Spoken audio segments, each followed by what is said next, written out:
What's happening, guys? My name's Iain Mahood. Welcome to episode 1 of the Punchline Podcast, where today I am joined by Gary Hamilton. I'll just give you a quick resume. This is some introduction here, Gary, when I look at it. Competed in full contact kickboxing, low kick and the Muay Thai formats. We were world champion in 2 weight classes, featherweight and lightweight. We trained in the famous ProKick gym in Belfast under 4 division world champion Billy Murray. And we have a career record as a professional of 92 fights all in. 92 fights. 84, I think, you can correct me if I'm wrong here, but 84 fights in kickboxing, 74 wins, 28 wins coming by way of knockout, 8 losses, 1 draw and 1 no contest, with 8 fights as a pro boxer. In your amateur days, we captured Ulster, Irish, British, European and world titles, and as a professional, captured Irish, British, European, intercontinental and world titles. Safe to say, Ireland's most decorated kickboxer? Well, second, Billy Murray is. Next to Billy Murray, yes, we'll pay homage to Billy, yeah. But okay, so it's probably fair to say you're probably one of ProKick's pound for pound greatest. Well, to come out of there. Well, I don't know. I'll leave that up to people to make that choice. Yeah. Well, Gary, looking at it here, that's quite the resume. So it is. So I guess a good place to start is where you grew up and how it all began. And well, I'm originally a South Belfast man, born and reared in the Donegal Road. The Phillies, to be exact. God. Yeah, Maltic Street. Yeah. Whole family lived all on the same street. And kind of normal childhood, standing on the street corners, drinking bottles of cider, getting up to mischief as per usual. It was a good childhood, good upbringing. Friends, well, we're all friendly around there. And obviously, stupid things happen with growing up, being a teen, I can't really remember too much more or say too much more about it, but growing up I remember I always would end up in a scrap. Police would have been calling, nothing serious, police calling up, and at the time it was the RUC, and not now what it is, and separated, went away, and I was like, somebody messing me, you're going to end up in trouble with fighting all the time, because I would never backed away from a fight. Okay. And whether I won or lost was another story. So I remember I had a friend at the time, Mark Billy. Mark Billy, actually, when I first started kickboxing, we started in Beaver Community Centre, and I actually started with Mark. I was still affiliated with ProKick. Yeah. And so that's I knew Mark from as a child, and Mark was a former world amateur champion. Okay. Very good fighter. So I remember hearing about him fighting in the Ulster Hall. And my brother David, he also tried a wee bit of boxing and kickboxing as well. And he decided to take me to the Ulster Hall for fights. It was known in First France. Knew Mark Billy was fighting. And I remember we were up on the balcony. The cheap seats, but the best seats. Yeah, they're always the best seats. They are indeed. And remember, we were looking at the fight card, and my brother said to me, I keep Billy going. I always call him Mr. M. Yeah. He's like a dad figure to me. Yeah. He's taught me how to speak. He made me what I am. He read half of it out there. Yeah. And I remember him saying, Gary, Billy Murray's fighting. I remember just turning around and going, who's that? Literally, I haven't followed with kickboxing 23 years now. I'm a wee bit involved. Yeah. As a spectator now. Yeah. But on the easier side, safe to say, isn't it? I still feel every punch somebody lands. And so literally that was my first way of seeing kickboxing, and I just fell in love with it. Yeah. And I always watched like the Karate Kid, I'm a 1980s baby, so unfortunately I was born when they were made. I was actually born way before they were made. And so always like say Chuck Norris, Jackie Chan, even before Van Damme and Seagal came on the scene, and then I always liked the martial arts. So of course when that started happening, it was kickboxing. I think I box okay a wee bit. And I remember the first time when I joined, done my yellow belt, orange belt, done the grading system. You're black belt, aren't you? Second belt? Second belt, black belt, right. And I remember my first sparring session. It was a girl called Andrea Williamson. Yeah. Well, it's anti-black now. Yeah. So it is, and she beat me from one end of the ring. God, did I take a thick. Yeah. I beat up by a woman. And Andy, I remember she fought on the same Northern Ireland First France card as first time I seen it when Markin was off in. Yes. And her Lyon husband Johnny was fighting.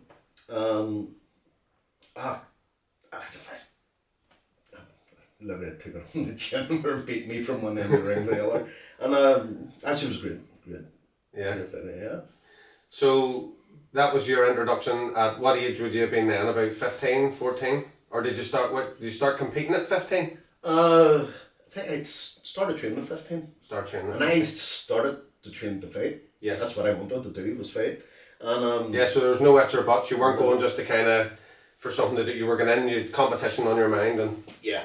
And all I ever wanted to see was my name on the fight card. And that was it. Yeah. Next thing you know, it was first fight of the night. I was like, oh, great. The leaps and bounds on the main event, I was like, whoa, it was unreal at the time, but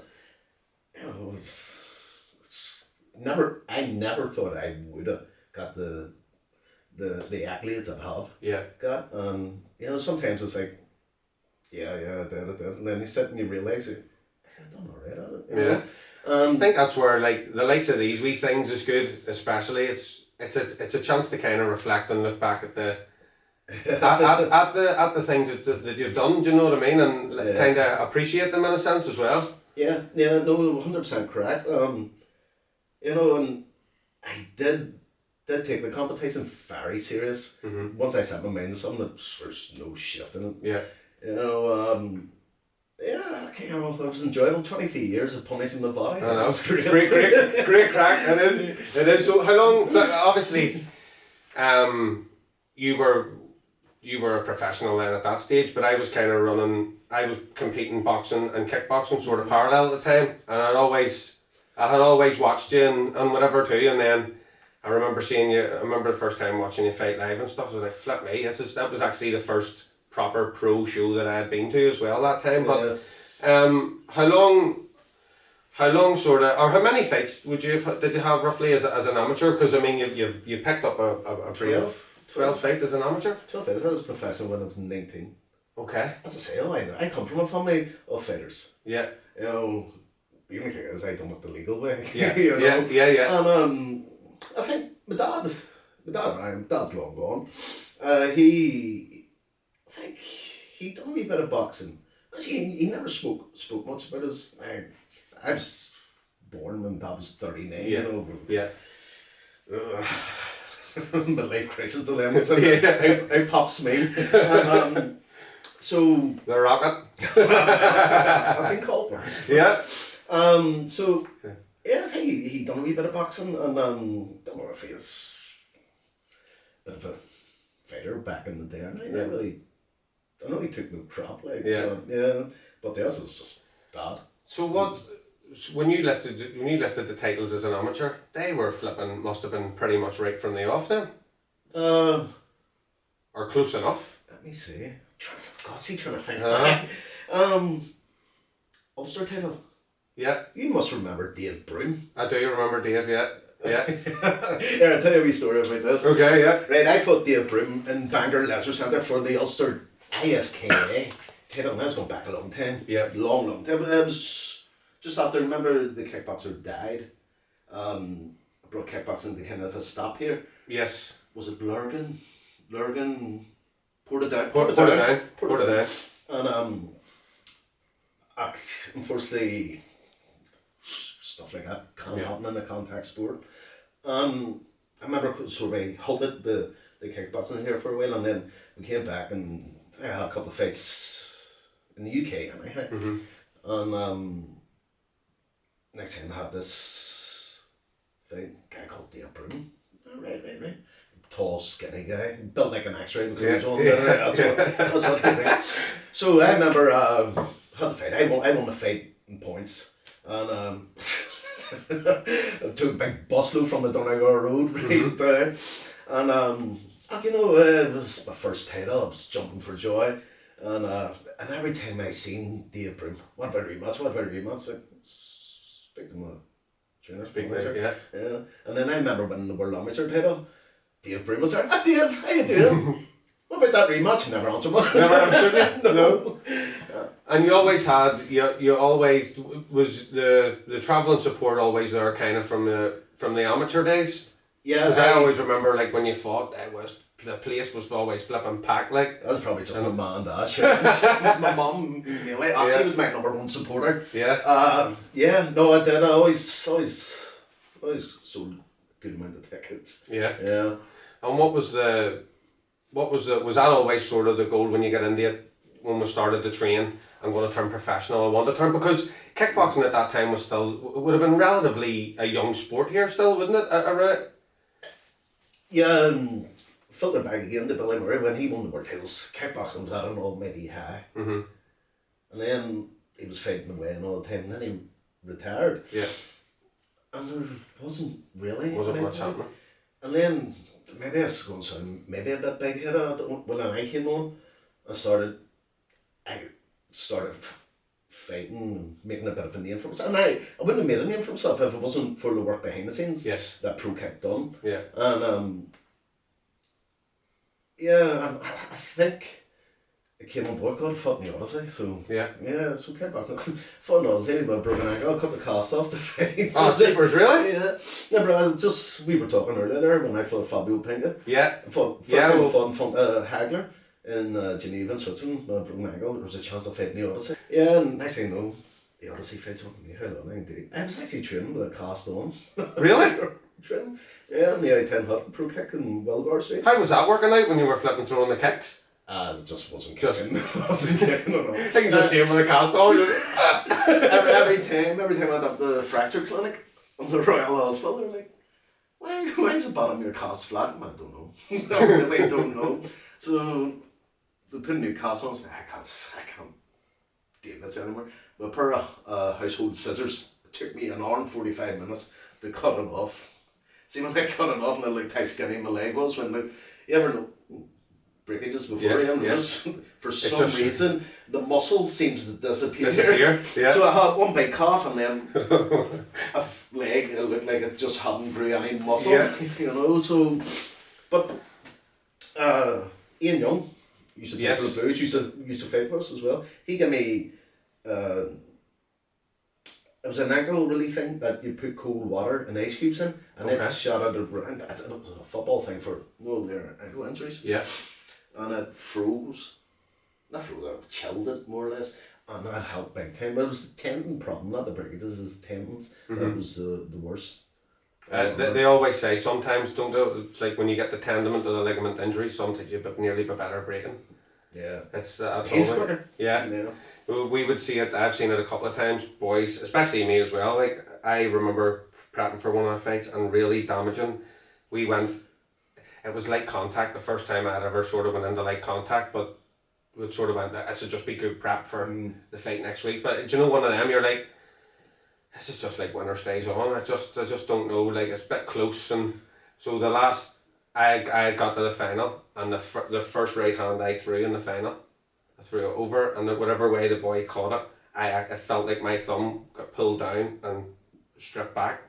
But I had done the ligaments and stuff then, and that's what the nurse said. She was like, to be honest, you'll not be fighting next week, but you'd have been probably better breaking it. But it would still niggle in the winter time, especially now we're getting a bit older. But come winter time, I need a wheelchair. You need a WD-40 then. Check yourself. Everybody takes steroids when they're training. I don't have WD-40. WD-40 straight into the joints. So you turned pro in what, 2000? 2000, yeah. God, March, I won the World Amateur title, March 2000. Turned pro straight after that there, and I turned 20 on the May. So we'll hang in and around that bit, because that's interesting. So you won the world title as an amateur. Was there a conversation then, or was there just an understanding? It's like, right, now's the time. I think I can make a career here. I remember it was one. I always used to help Billy with the kids class on Saturday morning, and then I would have trained, and then me and him would went to a wee place on the Belfast Road called the Rosewood, and then we always sat there, had a laugh, talked about, I don't know, just talked. Is that? Yeah, and of course, said just talked. Kickboxing always came into it, you know. Yeah. And then we went back around, and I don't know what it was. It's just like, so what's next then? He says, well, you can stay amateur, you can turn professional and think about it. By the time I put my right foot through the front door as I'm walking the lead to get the bus home, because I didn't drive then, I'm going pro, literally. Yeah, it was even before that there. That's all I ever wanted to do. And it wasn't to make money. Yeah. I was never money interested. Yeah. Yeah, money wasn't your drive. It was a glory now. Yeah. Glory. That's all I wanted. And it wasn't having name up and lights or any crap like that there. But that's always nice. Yeah, that's here, I'll tell you one even better. Name up and lights, you know, the Shaftesbury Square. Yeah. The big TV thing. Yes, yeah. We all posed nude for it. That's right, you done was it like a Christmas thing, was it, or something? There's not like during and seeing my big burr arse on TV. Anything to promote a fight. That's right. That's right. These all did the shit. Was it the? That's right. To promote the fight, but was there not one? It was the Kickmas. The Kickmas, that was it. The Christmas made in the Christmas card. That's right. Yeah. How many of you were there? It was about flipping 4, and then Stephanie Heaney. She was the girl who. I can't remember. I think she had her hands out. Like out there covering her bits and bobs. Oh, flip's sake. Tell you, well, it's guts to get in the ring, but it's even gutsier to flipping strip down. Did they give you a wee pouch or anything to cover, or were you literally bird of the world? Oh, I wore a G-string back and forth. That does not surprise me. It does not surprise me. So, how long was then? So we agreed then. Obviously, you'd made your mind up. You were going pro. What was next then? So that's it, Billy. We're gonna go do this. What was the turnaround then until you were back in the ring again? Oh God. September. Yeah. September for the guy from Kilkenny, Jerry. God, I can't remember Jerry's surname. And it come to me. Yeah. And Jerry was a brand new boxer, hardly featherweight, probably a 62 kilo. I thought 62 kilo, and around about 10 stone anyhow. And he's a wee bit smaller than me. But what the bad thing was, weighing on the day, and I fucking hated it. Because I always had a drop from 70 kilo. Even if I was very thin walking about then, 70 kilo, I was still thin. Yeah. So when I went down, the weighing was on the day, it was alright, I felt dead on. Yeah, dead on. And I was always fit, always fit. And but when you get as fit as you think you are, and you can't get any fitter, you can die in the ring. Yeah, not that's like it. die in the ring, some fitness ways. And just everything gets heavy, you feel like you're in quicksand, yeah. Yeah, you're right, and neither man's out there, just brought back some memories. I remember, I think I beat it was in Park Avenue, just on the Hollywood Road there. Yeah. I love parking, God. Even when I got married, that's where I had my reception. But yeah. That was the dark days. Well, thank God for legal divorces. That's all I'm saying. Amen, bro. And so fought him there, and then it held about 400 people. It might have been, well, I can say about many might have been there, but it was a standing room only. Yeah. And what was that atmosphere like? Unbelievable. But it's a different feeling, isn't it, coming from the amateur side to there the night your pro debut, wee small gloves on, and it's just it's a different feeling. I'm getting goosebumps now talking about that. But it's a totally different feeling. But and that's what I even said to some of the senior lads that come to us. You only get one debut, so make the most of this. Like soak it all up and that. But I'm sure, like, what was the feeling like that night? Going, fucking pro here now. This is it. Yeah. It brings its own pressures too, doesn't it? Yeah, it does. Makes sure you perform. Here got my ass kicked. And but it was a good fight. Back and forth. He didn't want to stop. I didn't want to stop. We kept going. Yeah. But definitely wasn't home down the decision. Yeah. I won it. Yeah, you won it, yeah. And then we rematched down in Kilkenny. And I beat him in his hometown as well. I think, would I have been Intercontinental Champion then when we did rematch? Maybe British, I can't remember. Yeah. I had some sort of title. Yeah. Anyhow. Yeah, you were probably more the A side getting into that one that time was the thing. But how did you find the second time you fought him? You beat him easier, or it was a bit more handier? But you would have been maturing a wee bit more as well. Yeah, I gotta be a bit more knowledgeable, as in like hitting moves. Experience. Instead of standing there and slugging it out. Not that I really did. I remember when I first started, I never liked getting punched. Fucking punching me. I didn't like it. And then as time went on, we just stood and traded with people, knowing that I could have took a punch. Now, don't get me wrong, I've been sprawled out on the floor, had to scrape myself back up. I think maybe you were one of the fights I fought in the Holiday Inn. Yeah. The guy, he dropped me 4 times and then I knocked him out. That's right, you knocked him out, yeah, that's right. I knocked 2 of his teeth out That's right. with that shot. That's right. Did you get him with a spinning back kick or something, one of them? Was it a spinning back kick? Or did you catch him on the ropes and then you caught him after, I think? It was a body shot. Body shot was always my home. Left hook to the body, love it. That's my favourite one as well, like. Yeah, and I remember that fight. I know we're jumping forward here, but we were talking. I remember that fight, went out, bang, big right hands. I remember looking up at the ceiling, like, where did that come from? And I got up. I can't remember finishing that fight this day. And the reason how I know I won is I watched it back. You watch it back, yeah. You watch it back in the flipping, you see the pictures.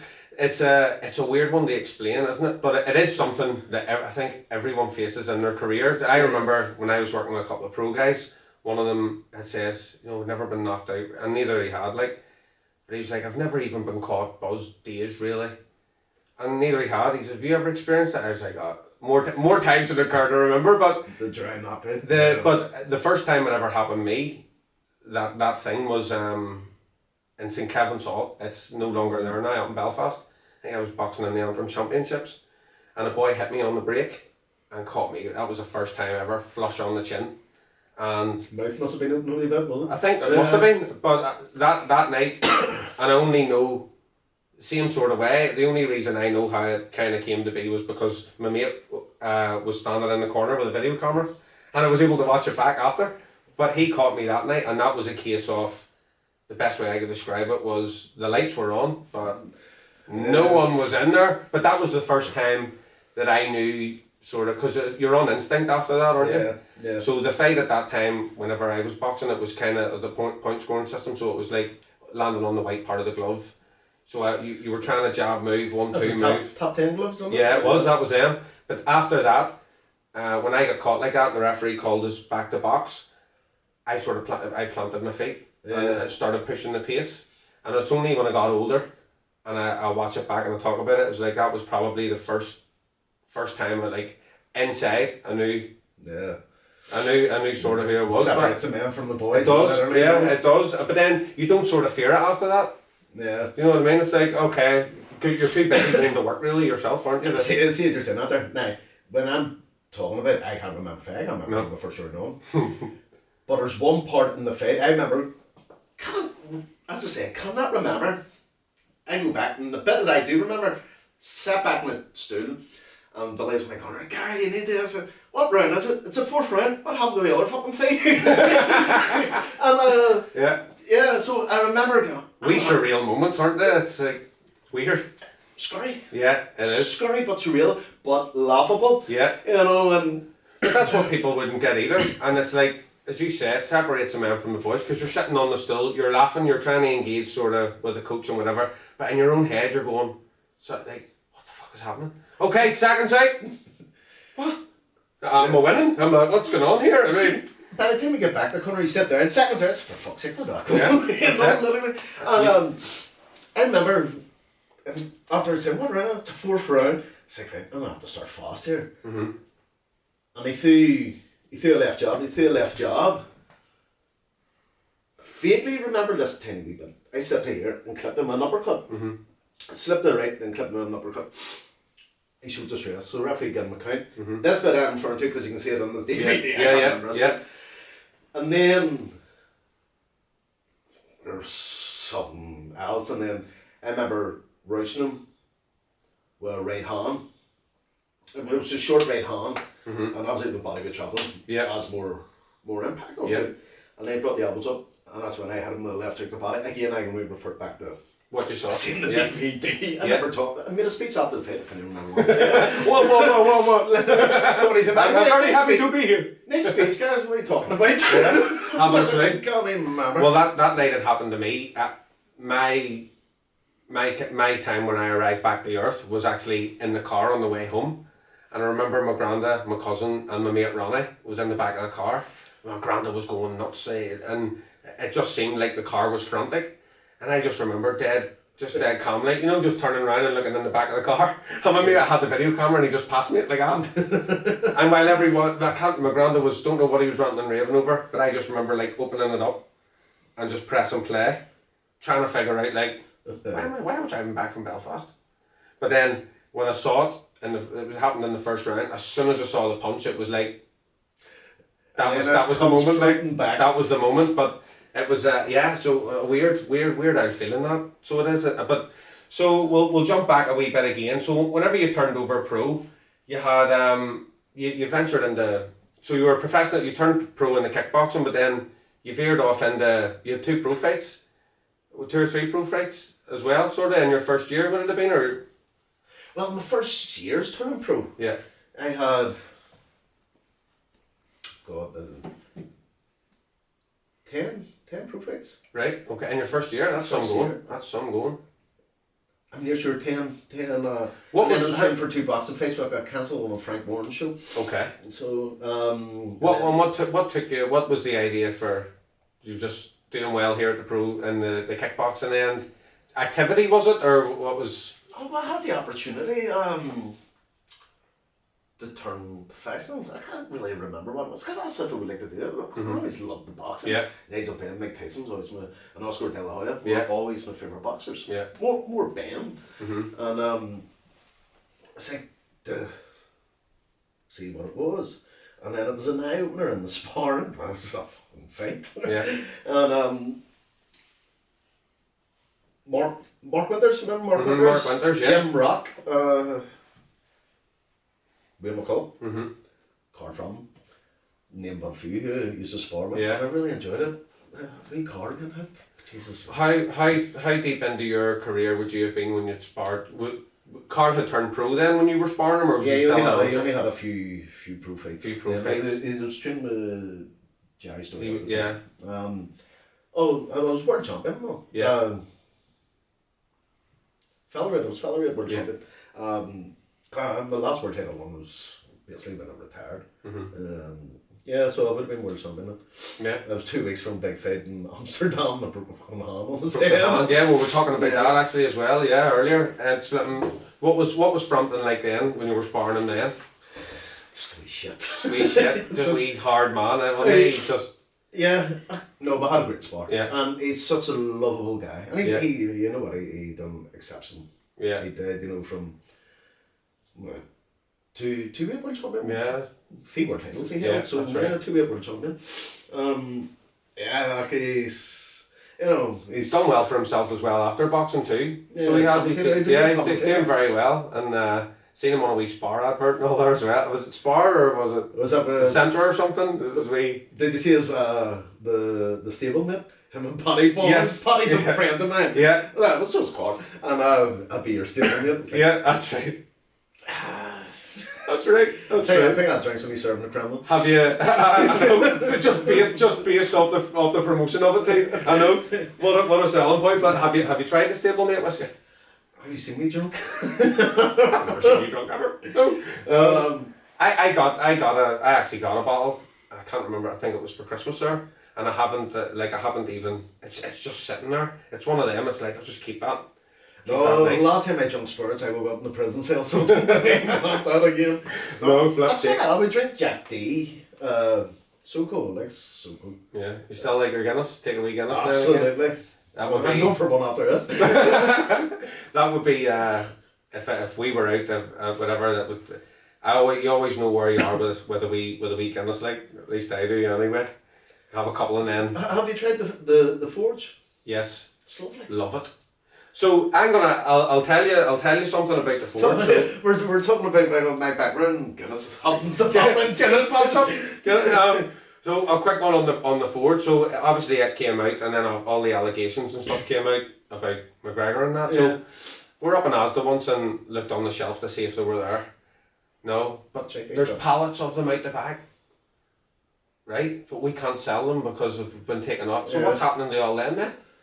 They're just going to the Waymark and Monkstown. Do they sell it? There used to be a place in Lyon as well done it, but I'm not sure if they still do it now or not. But it no, a wee cool one might have been nice here actually, reminiscing. I know, stop me sweating. I know, it is warm in here, like for. It's clammy, but... It's not, this is me trying to get my pronunciations right now so it don't sound like a mulbag. Listen, that was my same where he's coming in here. I was like, well, see if I start stuttering here and all, flipping, but mad. So, your first world title then, where did we go? We went to France in 2002, Featherweight. Yeah, God, that was a nightmare. Lyon in France. Yeah. Had the opportunity, the fight Pascal, tongue twister. And he was defending world champion. I knew of him before because he fought Mohammed Samir. Yeah. Twice Mohammed Samir stopped him. Mohammed Samir stopped near enough everybody. Most of the people. Me included. He was some operator. Yeah. So he was. He was. That jumping, spinning back kick. Yeah. Thank God he missed me most of the time. Well, jump back. Here's going to be another wee story for you. Yeah, here we go. We went over there. Our scales were wrong. So I was 2 kilo over, 4.4. Outside, snowing, blizzard. Out running outside, I came back just like fucking Eskimo. The weight just wouldn't come off. Wouldn't move. I had a strip bollock naked in the middle of a restaurant. Now here's the thing. I made the weight 2 hours later. Standing in a towel room, man. All the people while they're in the restaurant eating, standing there and they started clapping me. Yeah. They started clapping me. Well, We'll have the shrimp. Yeah, well, the towel fell down. Yeah. Like, as my hands are up. I think a French girl winged that man. Wee oyster. I wouldn't even from bottom merchant. No. But we got the weight anyway. So if you missed the weight there, then what was your time scale then? Obviously all in to say we're regroup here. I think I would have just got it. Just got it, no more. If not, it would have been the next day weigh in. Yeah. Yeah. And you got rehydrated. Was there a check weigh in then after that? No. So it was just one weigh in, rehydrate, and then go to work the next night. Thank God there was never a check weigh in afterwards. £18 I used to put back on between flip me weigh in and that. That's mad, isn't it? But it is mad how swole boys would get. I remember carbs are a lovely thing. They are. They are. I remember being over in Birmingham with Anthony Kakachi when he was defending the British title against Lyon Woodstock, and he and I were going over to the official weigh-in, and Sam Maxwell passed us, right? And alright lads, whatever, flip me, and says to Ando on the left, he looks big. And he agreed, he was like, he does, doesn't he? See, when we got over to the venue, I don't know what he done in the space of the time, like, but see when he came in, it was like his wee anorexic brother. I was standing looking, there's Maxwell. Could not believe it. And then the next night, flipped straight up, but I think he got knocked out that night, but yeah, it's mad. I know the IBF, they have a mandatory £10 allowance, of the morning off. Yeah. But that's 9 times out of 10 what a rehydration clause is. Yeah, that's it. I don't agree with the rehydration clause. You made the weight. Yeah, I know it's safety, but dropping a lot of weight. Yeah. It's not safe at all. Yeah, I know. You know, and we all gotta do it. You know, £10 one day I lost. Yeah. I swore, and I didn't eat for 4 days before that. Talk about being weak. Yeah. And then thank God for the day before weigh-ins. Yeah. where you could fill up and just relax. That's it, and you could. It was like butterbean going on there the next day. So, well, you would have had the same effect because you got rid of him in quick time, didn't you? Fourth round stoppage. A rad. You remember Sam Germain for a bargain? Yes. On the Hollywood Road. Yeah. His son Rodney Duff came over. Rodney, brilliant wee kid. Same wee kid, he's in his early 30s, late 30s now actually, I think. And his jump back, along with his, what was I was 22 when I won the Featherweight World title. December, 19th of December. And Pastor Pascal had a stick of malt brought me over the head. Because I knocked him out in the fourth round. Yeah. And what was that feeling like? First world title as a professional, going to France and stealing it. And, literally ripping it off him. And being known as the second legitimate professional world kickboxing champion in Northern Ireland. You know, it's like everything. Yeah. There's Mickey Mouse titles made up here there. That's not knocking anybody. You know what I mean? Anybody wants a title, you know, that's good. Fair play. Yeah. The main WKN's like the WBC of the boxing. That's the one you want. That's And I was lucky enough to have won 3 of them. Won 3 world titles, 2 different weight classes. You know, the buzz and the feeling of it. And was each world title, was it the same buzz, or was the buzz even more each time you won the next one? It's like a feeling of invincibility. Factors again. Yeah. You know, I remember I get ridiculed for this. Yeah. When you get your hand raised. Yeah. Somebody said to me, "What's that guy? Better than sex." I mean, it depends who you're having it with, but then I was married and she was an ugly woman. So you went on you went on a bit of a run then after that. You made 3 defences of your first one. I kept the title for 7 years. A lot of inactivity in the defence because I was avoided. Because in the manner probably of how you captured it as well. And I was blowing everybody, even non-title fights, I was blowing everybody away. This 60 kilo, you know, it was a struggle for me to make it, but obviously when you replenish, you're always a monster compared to it. Was a good performance weight for you, yeah. Yeah, I was knocking them out here, they're just going through, it was just like a train. Steamrolling. Yeah, and then, who was the next defensive? Was a guy I had a draw with. God, I can't remember his name. He's friends with me on Facebook too. I had a draw with him in Geneva. We ended up having a rematch, and he was European champion, so he was in the top 10 and we took a world title defense again. Of course, I had a broken arm again. I fought him southpaw. Yeah. One of them points, but I dropped him a couple of times. I think UTV covered it.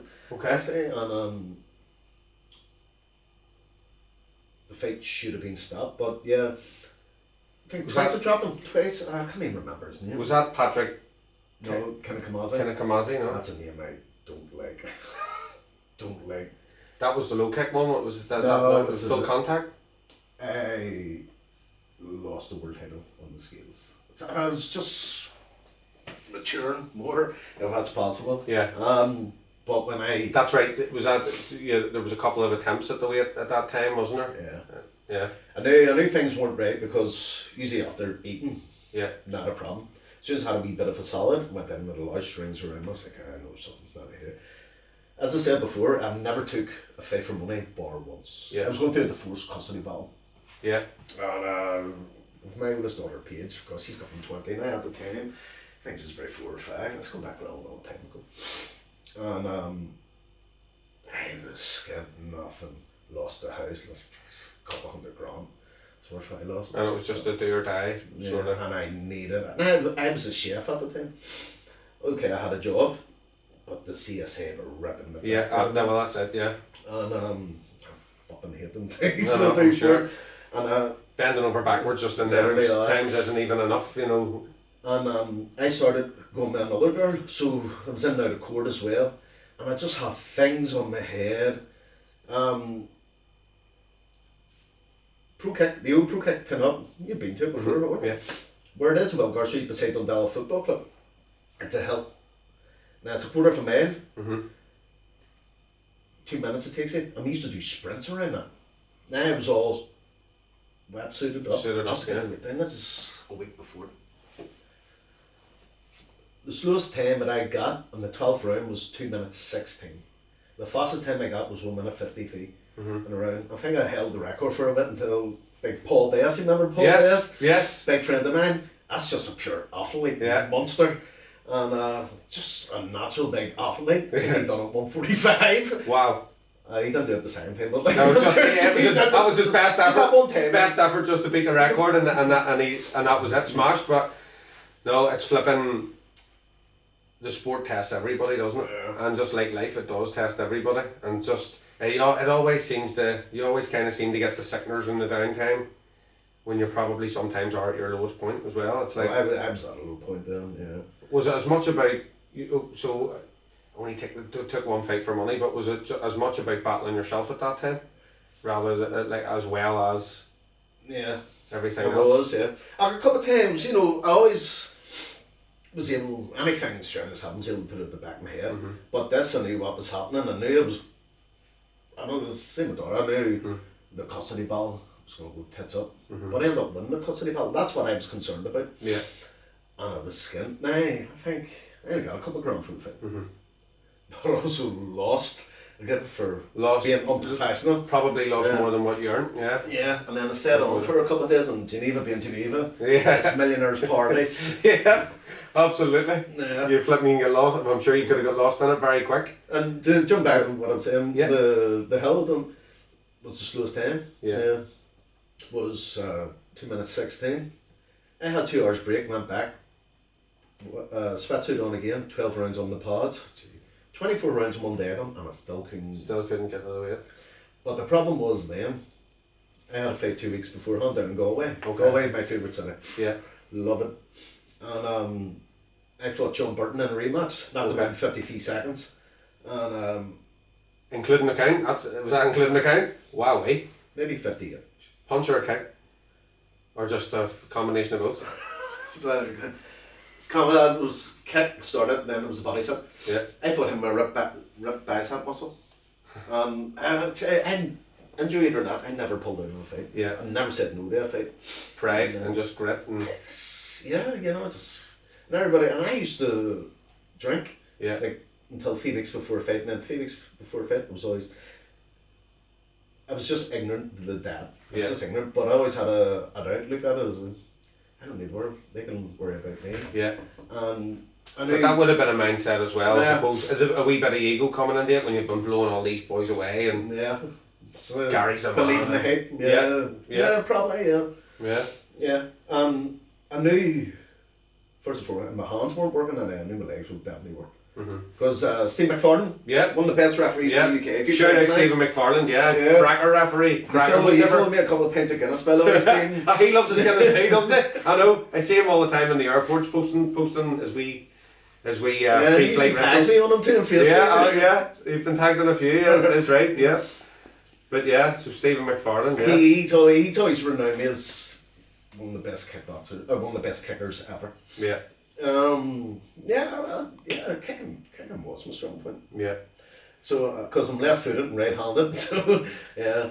Well, I always found that when I was kickboxing, so I could always kick high with my left, but I could always kick solid with my right. Could always kick hard, but both. Left was always my. Even if I played football, not that I played football, but if it did, it would always be my left foot. Yeah. And I said I fought southpaw quite a lot. Yeah. Because I could do the both. But when I went southpaw, that's why you knew, because it was my left kick I was looking for. Yeah.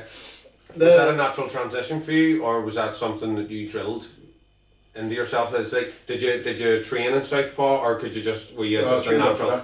Trained orthodox. Just a natural switcher. I've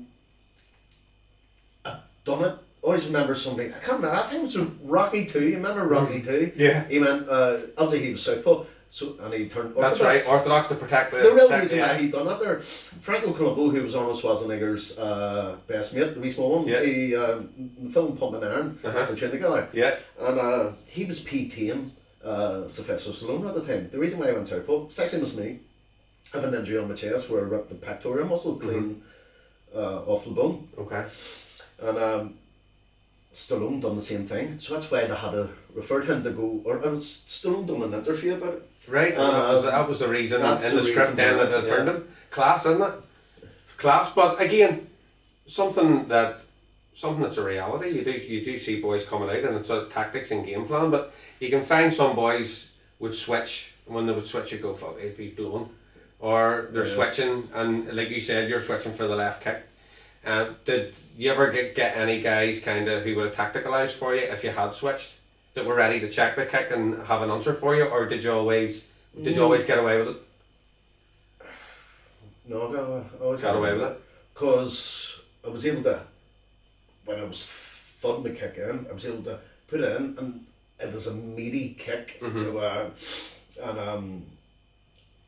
maybe the first one, second, two were faint top out there. Yeah. They were wincing and like Dublin two kind of way, and so I knew.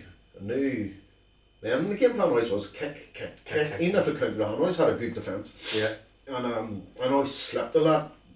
You know, you read the record, it's 104 fights I've had. 104, yeah. And all through, those are barred the boxing. Yeah. It was always left kick. Like counter, had the hands up. Forehead, you can take it. Yeah. Chin, obviously, 2.5 minute pressure in the chin. Knock anyone out, yeah. Anyone out. Obviously, which isn't a lot, really. Sure, it's not. Like a shooter. Yeah, that's it. And everybody's individually different. You know? Yeah.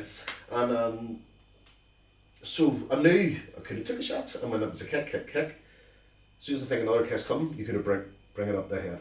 I fought a guy in Canada. I had to pay me way over as a professional. I didn't mind. Fought outside the CN Tower. Then the weigh-in was on fight day. Of course, there's me out around Canada running. I said, "Jeez, fuck this shit." Yeah. Got back. What am I doing this for?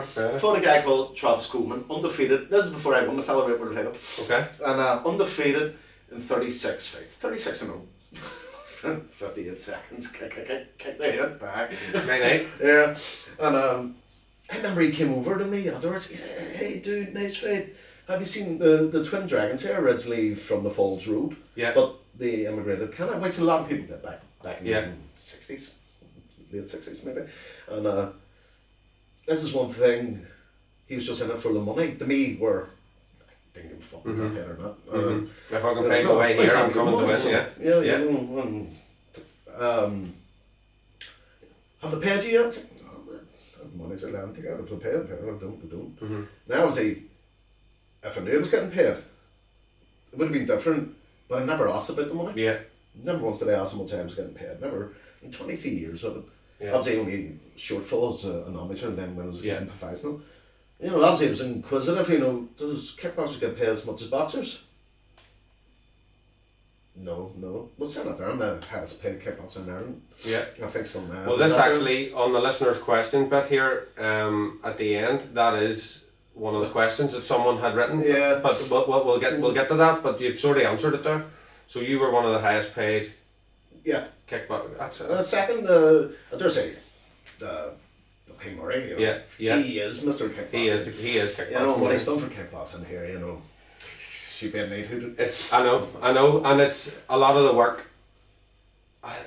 Some of it does go unnoticed as well, doesn't it? It's like it's. I went to a thing. I've always admired him, like so I have, and I went to a thing. Jeepers, would it have been before Christmas time? I think I messaged you about it whenever I was going up. Oh, it was like a night with Billy. Baths and at the baths, yeah. I was about to go, but I forgot all about it. Yeah. And he had... Yeah, I'm reliable, am I? Oh, you are, right, yeah. I'm pinching myself. I can't believe we're here, you know what I mean? I know. But no, he did. I had a bit of a shift there. I think I missed half of it. But no, that was, that whole night was, when he kind of talked about his life and stuff, and obviously I knew about his fighting career, but it was the wee little things in the back. I didn't know about the shop or not, like, and all that, and the amount of times that it seemed like nothing was going to go. Yeah. And that was just sheer resilience, determination, and refuse to lose. That's what I took from it. Yeah. Like, that's just a complete refuse to lose mentality, both in life and in sport. It's incredible. It's incredible. And he's got the new gym now as well. Look, have you been there? I haven't been. I'm hoping to get up. I've seen a load of photos and videos and stuff. I follow them on Facebook and that. Oh, see from the new gym's been built. That was after I read a couple of shows. Yeah. And judged. And I keep promising I'm going back training. I'm scared in case I get the buzz again. I'm 45 now. Yeah. 45 with a lot of miles on the clock. Yeah. And in case I get the bug again. Yeah. And I know, and that's what happened to me last time I came out of retirement. Yeah. Fuck, here I'll go again. I'm gonna get the bug again. Next thing you know, for a session, I think I may fight again. Yeah, that's it. You know, and it keeps saying to me, I'm nothing to prove, you know, but it's a wee thing to myself, oh, God, do I still have it? Build up the following and go on to the Misfits. Start fighting some of these TikTokers. I think you give them all still a run for their money. A Misfit being promoted. Misfits. Yeah, WD-40 and all. They could come on as a sponsor. That's it. We've got this sorted. Yeah, well, we get this here legalised soon, won't we? Yeah, 100%. 100%. So we talked, we had mentioned Marvin Hagler. Yeah. He was ringside. He came to Belfast. That was a historic night, wasn't it? With that? Yeah. He came along to the Ulster Hall. Indeed, yeah. You fought Mohammed Samir that night, who we talked about earlier. Yeah. But you and him went back a good lot of years. Still this day we're friends. Yeah. Still, and we're very good friends. Yeah. Yeah, I got same age. Well, I think I'm a wee bit older than him. Did you turn pro at the same time, or like was it around the same time or Yeah, something? I'm talking about Banger and Dave Bruno. He fought there as well for the European title. So he stopped the guy in the first round with a jumping back kick. Is that me? Yeah. You know, when we fought, I had got two weight divisions. Yeah. See, I was rated number 2 pound for pound. Mm-hmm. Number 1 was Samir. Mm-hmm. I had nowhere to go. Yeah, you had the fight. I was fight for a long way. About a year I was in the ring. 8 months anyhow. And had the opportunity. Mm-hmm. It's like, right, okay, yeah. Nothing else to lose. And as I say, I've never said no to a fight. Mm-hmm. No matter if I've shaped myself. Sorry for using that term, but no, you know, that's it, yeah. You know, and am I gonna win? No, every fighter was, am I gonna win? Am I gonna win? Yeah. Yeah, I'm gonna win. And so what up? He walked about 88 kilo. Really? Cruising with me. Flip and he me. would have dropped down. I was walking about 70 kilo on a fat day.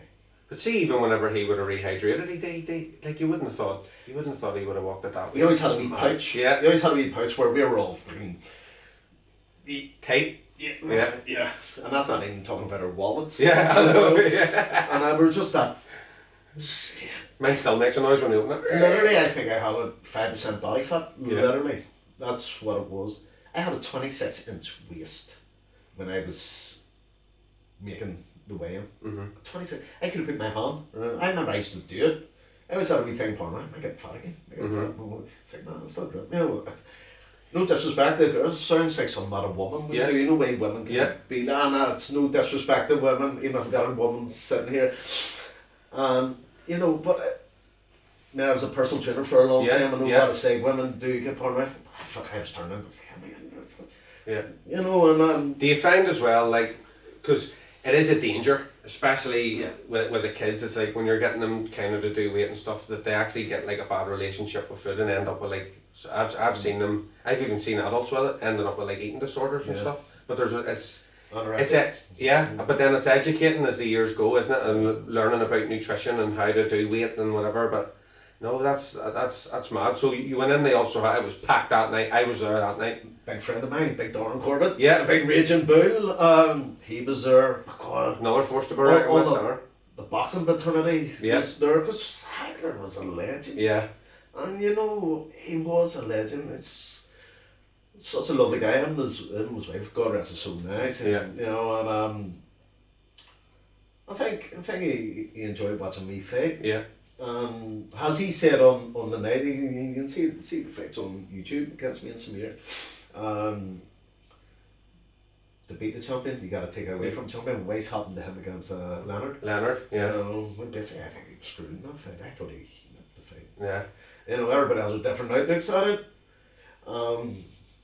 But that was a mad era of boxing, wasn't it? Leonard, Yeah. Duran, Hagler, Hearns. And you know when that fight was? It was when two people of the same sex could get married in the city hall. Really? That's when it was. Because when we were doing the press release after the weigh-in, couple were upstairs getting married. Getting married? Flip me. Oh, no. Did they get tickets to go to the fight? I see them at the rainbow flags or what. I'm sure. And fair play them. They're happy. Happy Yeah. when I was that night. I know. What was that? So we've talked about, obviously you get the highs, and this combat sports gives you the highest highs and fucking the lowest lows, don't they? But like, what was that like that night at home, and then kind of going in the way it went? It was. You know, the game plan was then to rough and piss them off. Yeah, it was scheduled for 12 rounds, wasn't it? 12 rounds. I wouldn't have went 12 rounds Yeah. apiece. I would just went straight at Straight it. at it. And I stole the fight from him. Sorry, should I say? 4 rounds. I was beating him, dropped him, and everything. Yeah. And then I remember in the 4th round, he leaned on me, and that's where I felt the weight difference. Yeah. I'm probably different. I'm probably heavier than him. Yeah. The barrel out of him for a belly. And I remember leaning on me, and I went. First time I started getting tired. Yeah. And then I found a lot of money. Put a lovely kick and a strong kick. Yeah. That's what he was renowned for. It's boxing. it's kicking. It's boxing. Was he a big puncher? No. No. No. You've been hit far harder at that Yeah. stage, but just.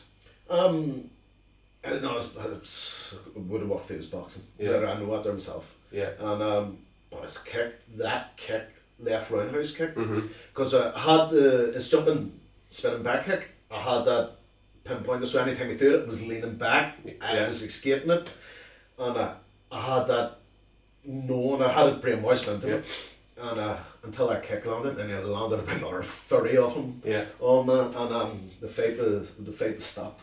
Yeah. You know, yeah, it was a right call. Yeah. Right call. But nice in it. There, some years lost 5. Yeah. You know, you can't stay undefeated forever. No, you can't. It happens as well. It catches up. It does. Yeah. You always have your time in the sun, don't you? And you're always just holding the place until. There's always somebody younger and fresher coming. That's it. And that's it. Fresher, less miles on the clock, and whatever. It's. Predator too. Yeah, I know. I know. So then, up until that point, had you fought in the Thai the Thai rules then? No, fought low kick, hadn't fought. So just for anyone that doesn't know, full contact kickboxing is you're in the long trousers, Yeah. and it's kicks above the waist.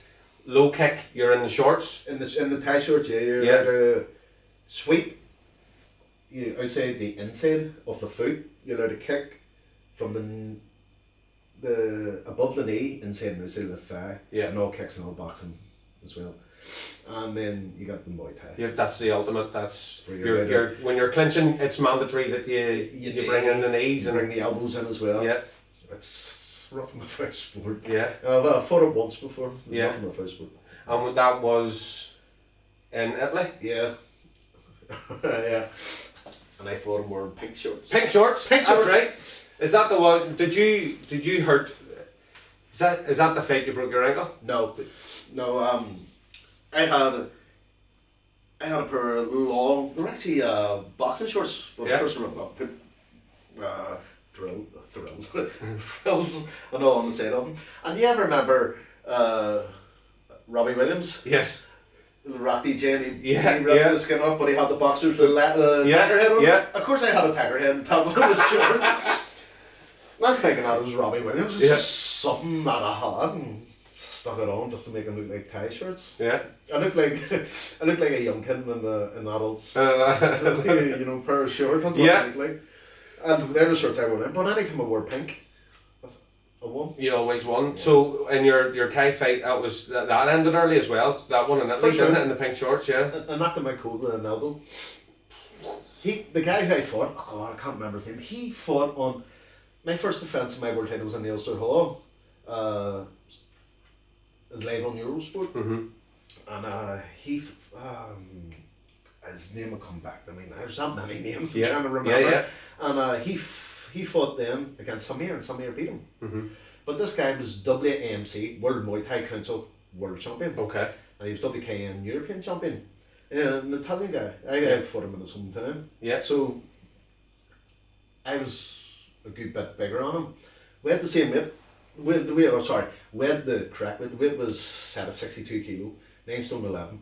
And he weighed in 61 kilo, 99. Mm-hmm. And so that was alright. Replenished. And when I went in the ring, I knew shit how much taller I was on him. Yeah. Standing at the weigh-in. I think I have a picture on my Facebook. Both of us standing there. First time I ever had a... If you have it, get it over. We can pop it up. We'll pop it up here. It'd probably be... If you can go on my Facebook, it's... I should profile picture like 3 times a day. So It's on there somewhere. Yeah, it's on there. Archive. And I was strong on him. Yeah. But Thais don't box. Yeah. And he was renowned Muay Thai in Thailand, holding the world title. So yeah. it's like, you're not boxing. Yeah. And so next time I started boxing, you couldn't get anywhere near me. Uh-huh. And then Muay Thai, we were allowed to come in the grapple. Yeah. So people would go up and top the other. And he done it there and picked them up and throws them. Yeah, throws allowed. To a certain extent. And so when he got up, he kicked me low face. So I remember when I had my right hand. First time when I was here, lucky enough, I had the slippery move when I was fighting. Mm-hmm. You threw a cross elbow. And anybody follows Muay Thai, you know, cross elbows one where you bring it across, you know, this way. Like a George Foreman block, you know, fighting. And when he threw it, I was like, shit, that's what I was like, I fucking bust me open. Mm-hmm. So I remember after I threw him, got him on the rope, and I just brought the elbow down on top of his head. It was a downward cross elbow, so I should have basically bring it this way. Yeah. I'm trying to show you if it's on phone. Yeah. I feel it too. And when I hit him with it, he just dropped.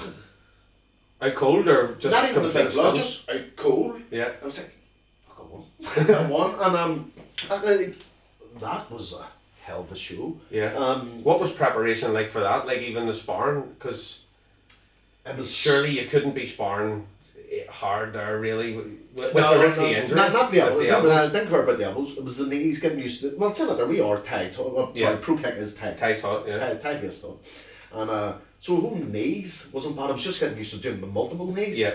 And getting used to doing getting the fitness. So it was 3 minute rounds. Yeah. It's a different intensity, isn't it? It definitely is. Like in Muay Thai. I'm saying it. I've never done the Muay Thai, but I've trained like bringing in the knees whenever I was fighting full contact, but just because that was a thought to go sort of K1 at a point. See, this is why they brought the K1 in, because sometimes Thai when they're groveling, it can be messy. Yeah. So they brought the K1 in where you're allowed to hold one knee release. Yeah. So it's speeded up. K1 fought a few times as well. I remember Duncan Orley James, you remember? No. Duncan's former a couple of times world heavyweight champion. Okay. Former rugby player. I think he's a film actor now. Okay. And he had a show. He had a show in Glasgow, and it was a day when again, and I just about made the weight. Yeah. Fought this guy Steve. Steve's friend from me on Facebook, and I wore pink again. Scottish being Scottish, you know what they're like. Yeah. So I was walking out, hey, look at that faggot wearing pink. And I looked at him. And I blew him a kiss. Yeah. So there was a way walking out, stopped the guy in the first round. I think Steve broke his tibia next to your shin bone. Yeah. He made a kick out block. And I had stopped him in the first round. What was good, I think, my dad just passed away. My dad passed away 14 months after my mum. So okay. I had a lot of build up aggression. Yeah. So I took a fight a couple of weeks after. And won the fight. Brilliant. Steve, lovely guy. You know, it's a shame that they're hopping to him, you know, but business is business. Business is business. That's business it. is business. And I remember walking back, and it was a dinner show, big thing. I looked at me. What was he saying to me? A faggot wearing pink. Yeah. Hey, what about this faggot wearing pink that's got a case of I'm still ready to go. I haven't even, you know. Now, the guy Steve who I fought turned around, he had a couple of other fighters on there, he's sitting in the ringside in the wheelchair down the corner. Getting wheeled out. There's nothing worse either than like shin to shin. I've checked a few kicks as well, like, and even in a couple of altercations outside, boys have swung kicks, and only kind of for the kickboxing at the time. But you grit your teeth sometimes, don't you catch it? But you learn to block them. You do, don't you? So, but there's a big people, if they went back and watch Kickboxer, would see Jean-Claude Van Damme walloping bamboo trees. Now we have no bamboo trees here. No. So how? We've got pallets. We've just got pallets. That's it. Just pallets and kicking telegraph poles and everything. Yeah. Where would your conditioning over the shins be? Just through the pads. Tide pods, and obviously, like yourself here, boxing bags are heavy at the bottom. So you have the big long bags are weights are more for shin conditioning. Yeah. Just made bottom loads are not like that. It's just the bags were like that. They were like that. Yeah. It's just blocking in the right place. Yeah. You know, here, just underneath where your knee is here, it's the best place to block. Yeah. Here, alright, still hurts. Yeah. That's where it gets itchy there, and that's how the word pigs. I fought in New Zealand. Going back, I was amateur just before I won the world amateur title, and I fought a guy called Spike, big tall guy. I was like, fuck me, here we go, and he made a kick, and I remember blocking. I was like, that's alright. He made a kick again that caught me in the middle of the shin. I said, fuck this shit. What am I doing? I swear to God, I never felt pain like that before. Yeah. And then I just remember, always had a quick eye, and so I'm in the block, always kept it down here a wee bit lower, and you always highlighted your toes up, so it highlights the shin bone, makes it a wee bit harder. Okay, yeah.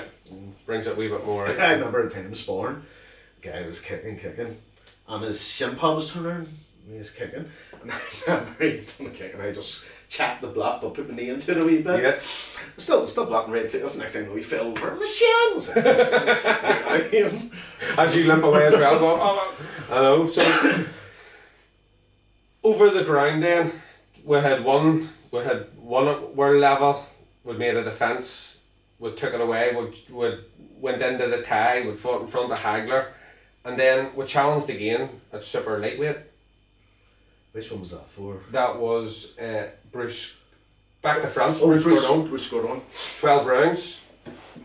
That was your first time doing 12 rounds at the weight, wasn't it? That was welterweight. Welterweight was never a good weight for me.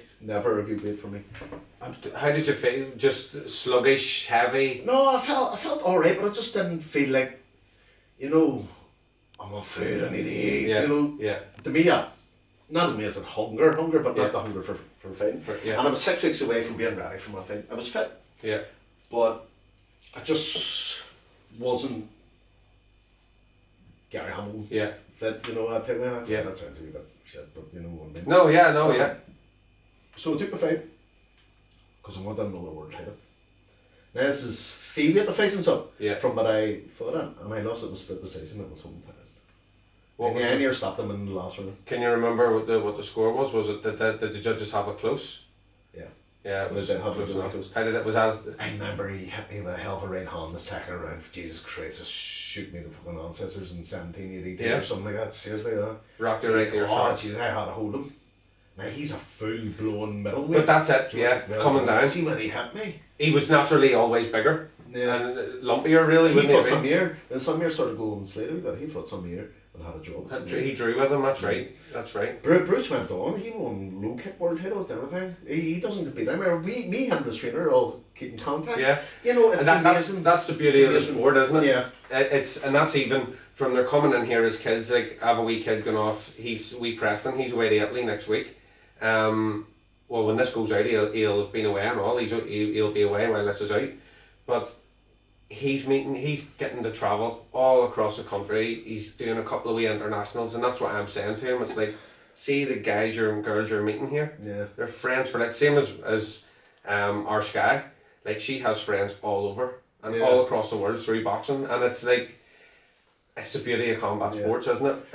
While it looks violent by nature, it's peace fighting. It is. It is peace fighting. It is. And there is a thing, goes to Billy Murray and Carl Emery. Carl Emery, former undefeated world middleweight champion, very close friend of mine from Geneva. Yeah. There you go, it's a friendship that I have to him.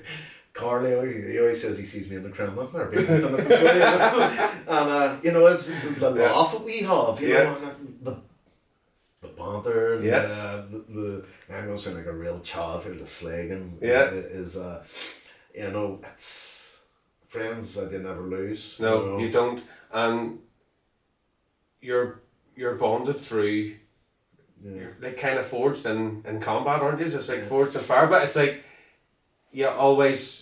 each man always has that next respect for you, but I don't know, I don't even know what way to explain it, or how I want to explain it, but it's one of the beauties of the sport. And no matter where you go in the world, especially, because I know you've went on holidays, and boys, I remember doing the doors with you, and you were coming back from holiday, those were sitting having something to eat, some guy come up, oh, you kickboxing?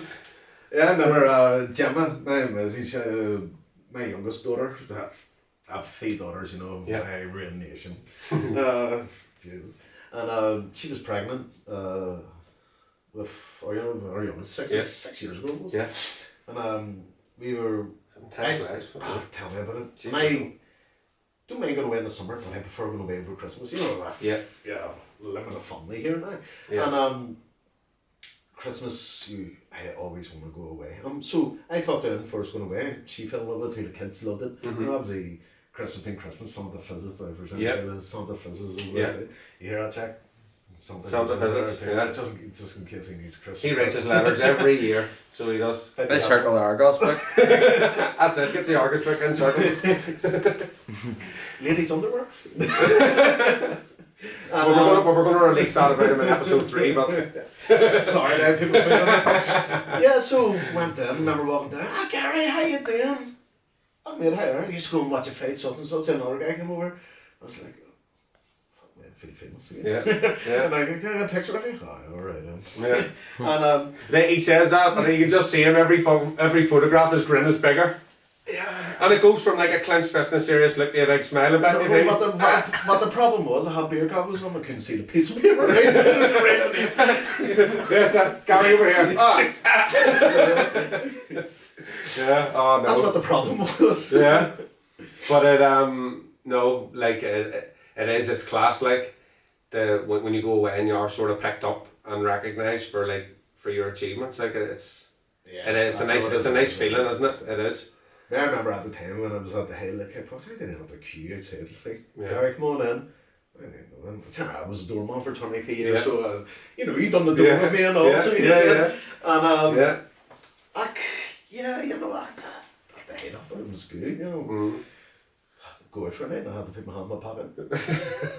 I know, that's always nice too. Don't worry about it, mate, I've got it. Don't worry about it. And I'm not chastising. Yeah. If people want to do it more often, not a problem. If you see me. You see it. We're talking about Pint Guinness, that's it. But no, so after sort of we went back out to France, was there much activity between sort of then and your next outing? Because 2013 then again you contested for the super lightweight in Belfast. Yeah, I guess my retirement Daniel Zahara.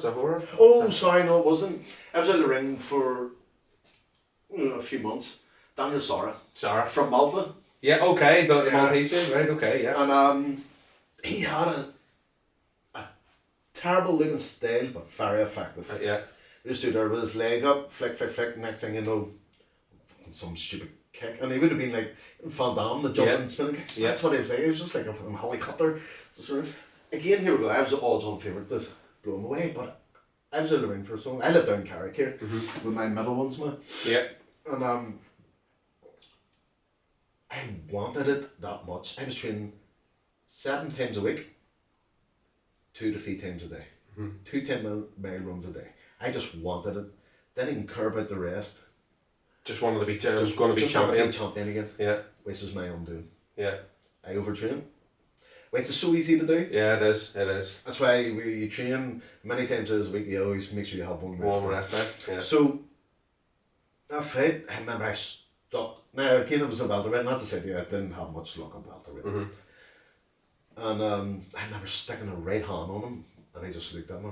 And first thing I knew I could have punched a bit, and I go, fuck. Literally, that was my words. He actually in that fight, he stopped me in that fight. He cracked my sternum bone with a knee. That just knocked the fight right out of me. I swear. And fair dues to him, when you watch a video of it, as soon as he put me on the rope, the fight was gone out of me. After I started, I couldn't breathe or nothing. It took forever for that there to heal. He held me here, and I was turned to the side and head down waist level. Hold me here to put the knee into my face, and he didn't do it. I've always held him in high guard for that there, because there was a respect there. If that was me, I would have put you were going for it, you were going for the finish. I wouldn't have stopped. You would have had to take me off somebody. I always made sure. Yeah. But do you was think, like a drunk on a kebab. At the time, do you think he...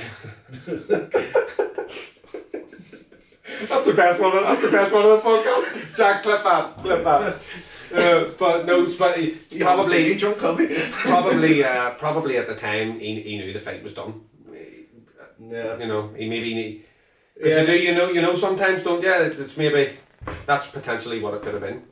Yeah. I've got him, it's over, there's And at that time I could have swore, am I slipping here? You know, you hear about it so much. Yeah. Look enough, I've quite a alright head on when it comes to the fighting game. And you know where you hear people fighting too long. Pastor Pascal, Jones Jr. Yeah. You know. And the fighter's always the last one to know. And, yeah. So lucky enough, I was like, oh my god, I'm gonna slip here, and then not that long, I was a year in the ring. Both my parents passed away. Went through another separation. Not a divorce, it was separation. And I was like, fuck, here we go. And things weren't just the same because my mum and dad weren't there. They were my biggest supporters, you know. Yeah. And comical now, but at the time, I remember bonding my mum from a show. Biggest cheerleader? Biggest cheerleader, aye. No pom-poms. But yeah, you know, and I remember bonding her from a show, and I know how the bitch got the ticket. Yeah. And she fucking got a ticket, showed up and right said, well, for fuck's sake. How did you get that? How did you get that? Drunken Roberta Hamilton, here we go, for fuck's sake. And you know what, see now looking back at it, obviously because she's not here, and sitting I laugh about it. She got herself like a wee top made. There's a picture of me in the when we got a paid self in the sun. One of the other times I posed nude for it as well. There's a picture of me doing a kick. The Harlan Wolf cranes behind the background doing the kick. She had it printed here on the back of it. Gary Hamilton, I'm his man. You know, something like that there. And so post nude twice. Did you ever think about doing OnlyFans? OnlyFans? I had to give you money to look at it. Oh no, flip me. That's a mad old platform, isn't it? The OnlyFans. Some flipping. There's folk out there buying people's socks and all. Nah, you wouldn't. I got smelly feet. But that's it. Like there's some people. I can't sell underwear. There's no wear on it. Make sure the camera's raised, Jack, in case the brain pops out. But Wayland, son. So after that. After that attempt at the title, did you ever think, you said, am I slipping here? Did you ever think you would get a belt around your waist again, or did you think sort of could have been done here at world level, or? Yeah, I thought, yeah, maybe. So a year passed by, and had the last fight, there was no title fight. The first time I done with that, right? Trained so hard. That when you were back, was that the one? Did you go back to full contact for that one? Yeah, that was full contact. Yeah. Went back to my bread and butter. That's what I was in there for. Yeah. And so when I was meant to fight Alan from Scotland. Here's the thing. He was calling me how he would beat me, how he would do this. Like, holy fuck, fighters. Yeah. And Outlook. I was like, holy fuck. Who's he beat? But yeah, he fought Michael Johnson. Michael Johnson, good fighter. I fought Michael. I was in hospital a week before I fought Michael with a bad abdominal pain. Yeah. Beat him on fight. First one ever to put him down, get him a standing count. Or sorry, standing count. Knockdown. He's been stopped but never knocked out or put down. So that's the first one. And me and Michael, very close friends. Unfortunately, again, business is business. Yeah. Had the opportunity because I was out for a while at the fight, and then Sam Allen, sorry, that's who it was, fought him and stopped him. And the next thing you know, some of them, basically I'm just going to say grew balls. Yeah. And they want to fight me. And so the fight was up, he was over here, Carrick Castle. That's right, I remember you posing with it, getting the Paul pictures taken. my ex-boxing manager, between us like this here, he loves kickboxing, you know. Yeah. He loves a photo. Yeah, and everyone loves a photo. Yeah, and then happened to be apparently a week before the fight, Sam Allen mysteriously falls down stairs. Okay. Yeah, injures himself. But yeah, that night, or the next night it was, he was in taking a class, kettlebell class and everything, because he injured his back and all. So, being a PT, being next tutor, begs the question, doesn't it? Last thing you do. To me, really, he was told not to fight me. Yeah. By another Scottish guy who's a very renowned world champion. He was told not to fight me. Yeah. Now, we got a Sandin who came in, who's world renowned fighter. His trainer came in, and this is at the weigh-in, obviously, his trainer came in and he said, "How you doing, Gary?" I said, "I know his face." And I said to Stefan Cabrera, who owns the WKN, and I said, he says, "Yeah, you knocked him out before." It's like, well, the Clandy boy, the George, used to be the banger. Yeah. I fought him, stopped him in the second round. Sam's story was, Sam was giving us a wee bit of boxing, it was a body shot again I stopped him with. And then that there basically was my retirement fight. Yeah. So, yeah. So, this is the good bit. That was my retirement fight, basically my retirement fight. But as we know, Gary, whenever you go back to the gym and you do a wee bit, there's always one fight left in the dog, isn't there? Yeah. I remember opening the club up, and I was up in Mollusk at the time when he came up, and I was thinking maybe might get back in this, don't know. After I turned Sesame for on the floor, 3-minute rounds. Don't know. And then next day it wasn't that long afterwards, and it was then Gary's going to fight again, and it was up in the Stormont Hotel. Return against Douglas Morrison. Who you'd beaten previous as well. Twice, not about twice. Twice. Douglas, me and Douglas are good friends, but came out of retirement, the fight, wait. Yeah. You know, actually, jump back when I was saying, me and the missus and the kids, Jen was pregnant at the time with a wee one now. Went over, bumped into his trainer. Okay. His trainer's always happy. Well, but he must have, I fought Douglas here in Carrick. Yeah, okay. In the Leisure Centre? In the Leisure Centre, knocked him out in the second round. Flip me, there you go. And was that the first time you'd have fought him? Or the second time? Knocked him out the first time, Park Avenue Hotel. Yeah. And, left out the body. Down here was a kick to the head. But we got the choice when his trainer turned around and said, he was always happy. And he's like, any style you want, any weight you want. I said, oh God, about 13 stone at the minute. No. Any weight you want. So, what the hell is this? I'm really feeling the belly. And he says, you've already beat him, you don't need it. I mean, no, he says, oh, get it. Never say no, you don't. No, that's it. So, he ended up doing fight, and I says, low kick now. No, he wants to go full contact. The res gloves. Yeah. Puncher's glove, real. Yeah. I love wearing them. They didn't want to wear them. They wanted to wear the top 10 ones. The top 10. I hate the top 10 Yeah. ones. To me, that's point fin. No disrespect to point fin. Yeah. That's not my thing. Yeah. And so we walked out that round with the res on. They weren't happy, they had changed it. But in that fight, I reckon I beat Douglas. Did I overlook him? No, I wouldn't do that. Yeah. In that thing, that's where age caught up with me. Yeah. And I won the fight. I just won the fight. Yeah. I was there, yeah. You got yourself into really, really good nick as well. Yeah. Like you look physically, you look well on the night. But see, for that fight, I couldn't run. I used to be a good runner, couldn't run. That's right. So I was just doing, and for 7 rounds, later I won 5, I won 7. Yeah. Okay, I was fit. I wasn't fighting fit. Yeah. I wasn't as sharp as what I know all the faults for out there. Yeah. But I won. You got the win. And there's a really nice wee moment after that where I remember you had your daughter she was only a wee baby then. Yeah. And there's a nice picture seeing it. Actually, my missus got me a canvas. Yeah. Made for out there. That's my favourite picture. Yeah. Actually, a couple of radio DJs when I posted with good friends of me. And I come back to my house and he says this should be the sports picture of the year. Yeah. Picture me standing there, I think my hands out like That's that. right. You had the hands up, I think, and then Evie's in the other arm. Yeah. That's the only daughter I've ever fought in front of. Yeah. Only daughter I've ever fought. She's maybe blue. I know I've got two Yeah. dad and my daughters are all up and and she's maybe blue. And I actually believe it's my mom reincarnated. She's just like my mum. Yeah. Just a different wee bond. Yeah, and she's seen with me.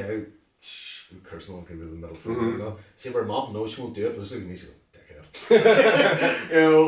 Her mom probably killed me for saying this here. Yeah, seriously. We can flip it and we can bleep that out. Don't let Gemma see it. We can bleep that out. But sorry, I don't have Instagram. It's fine. Yeah, that's good. Happy days. We're safe for a wee while anyway. You know what them blonde hairdressers are like, man? I know. I don't know what day of the week it is. You always confuse them on a Monday wearing Wednesday socks and stuff. I know it's. Yeah, see on a Wednesday, she thinks it's Sunday club. So after was there a bit of satisfaction after that one with Douglas the last time where you sort of went? Well, you says there I kind of feel like maybe time's caught up with me. Yeah. Well, a couple of days after when the dust settles, did you sort of have them wee words with yourself or? Yeah. After when I done the interview, I said I thought Douglas snipped it. I thought he did. He rocked me about hell the right hand. First round, that's right. I hooked me up a wee bit. Yeah. So it did. I think maybe my work rate. A couple of like spin back fists. I hit him in the chest. There was a couple of you were stealing especially even towards the end. I remember back you were stealing the exchanges. Yeah. One or two punch for punch now and again, and then there was a wee kind of burst, and you stole the exchanges, finishing on the kick and just. See, that's where the experience comes in. You know how to nip around. Yeah. And there you go. Veteran talk. But technicality, I have to refer to myself. Yeah, you're a veteran. Geriatric. And and female to me. Yeah, that's it.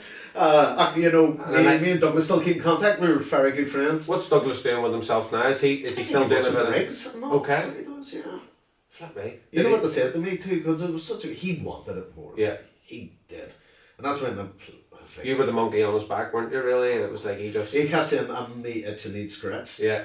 I kept telling him, "Me go get that." You may get it checked out. That's right. Yeah. I remember seeing a wee video. You need to go get that. People are like, clip it in. Yeah, you need to go and get that checked. But that was a great night.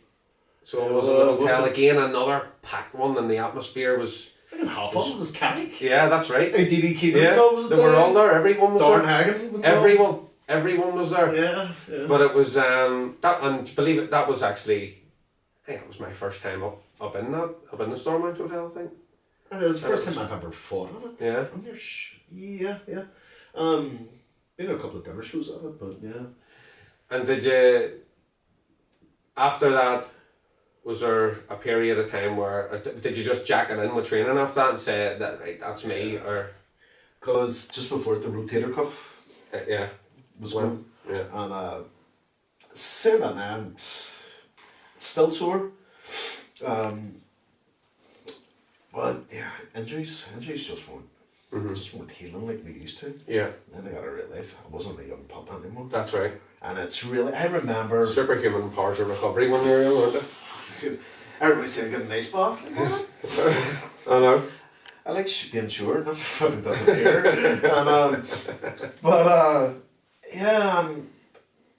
I remember when I was turning pro, Billy Murray, and he always says, listen to the ways, oh man, and you know what, it's so true what he says. I know without him I wouldn't be sitting here today explaining half my life. He said to me, he says, take every fight you can, because in a blink of an eye, it's over. Well, funny, actually, every time we would kind of go to fights with the kids and the adults too, there's always that wee moment in the change room where they're unpacking their bags and there's the wee buzz, and that's what I say to them is like, take every opportunity that you can, relish these moments, because like that, you're sitting on this side of the fence with a squad and going, fuck, I wish I was back here. You know what, and it feels like it's a long period, but it's not, it's a short-lived life.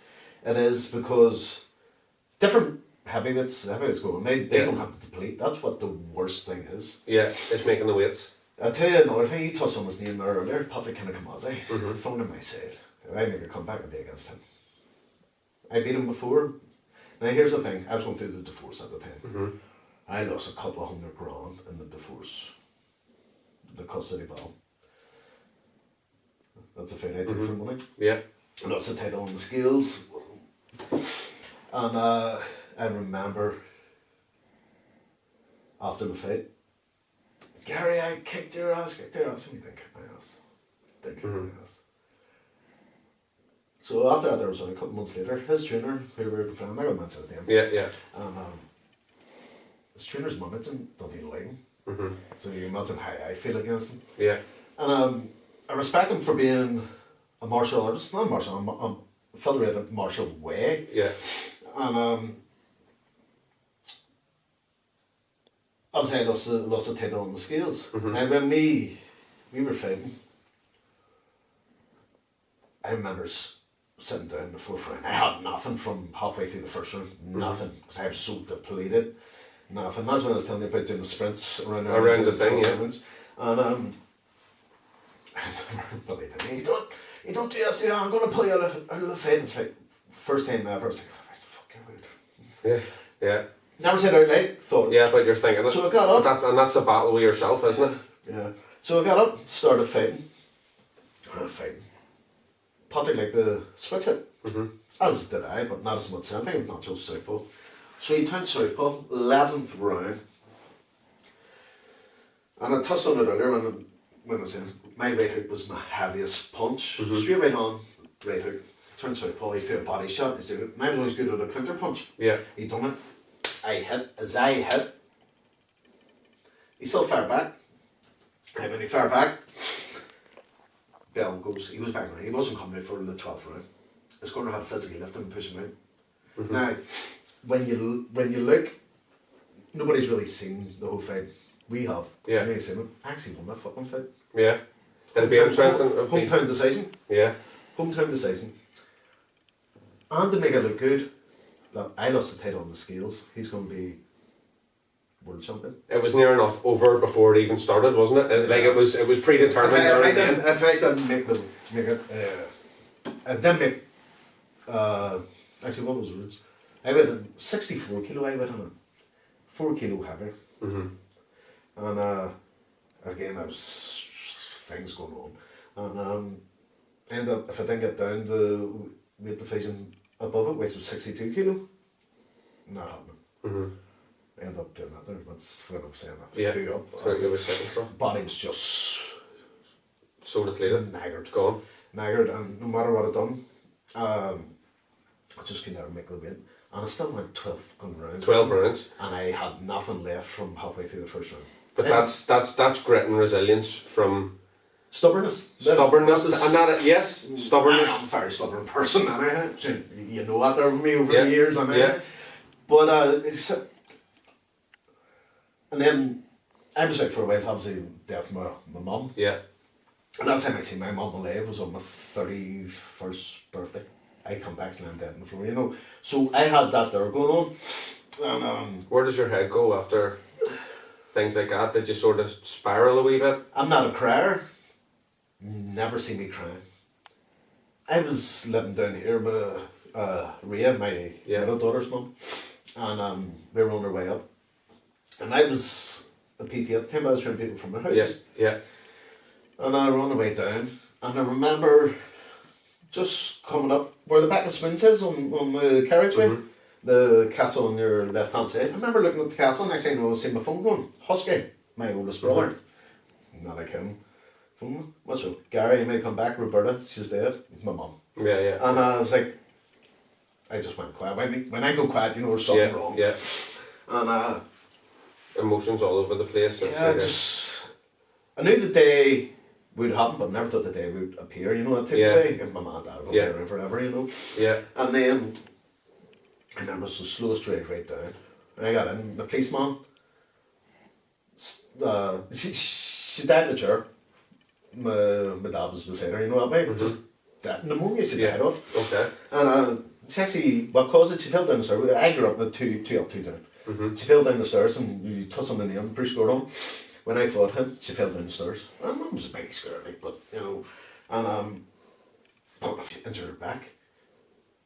But being old school, there's something wrong. I got to the hospital tomorrow, afterwards tomorrow, never went up. But she went up, a week before she died, she got diagnosed all clear. Went up fucking pneumonia, she died off, And I was all caused from the fall. Yeah. And so, I remember there was the slowest time, police mom was at the door. Sorry, son, you can't get in. I just threw a I said, you know what, just fuck off out of my way. And, oh, are you Gary? Yeah. As soon as I walked in, everybody stopped. As soon as I seen my mum and dad on the floor, I just broke. As soon as I broke, it was just a domino effect right around, because nobody ever sees me cry. Yeah. And if I do it in private, you know. Yeah. It's not a hard mom thing, or it's just my way of dealing with things. Yeah. And as soon as that happened, I was like, fuck, you know. And then 14 months after, my fucking dad died. But I made a promise. Well, you know me, I have an answer for everything. And I'm sarcastic with it. We're those former whip. And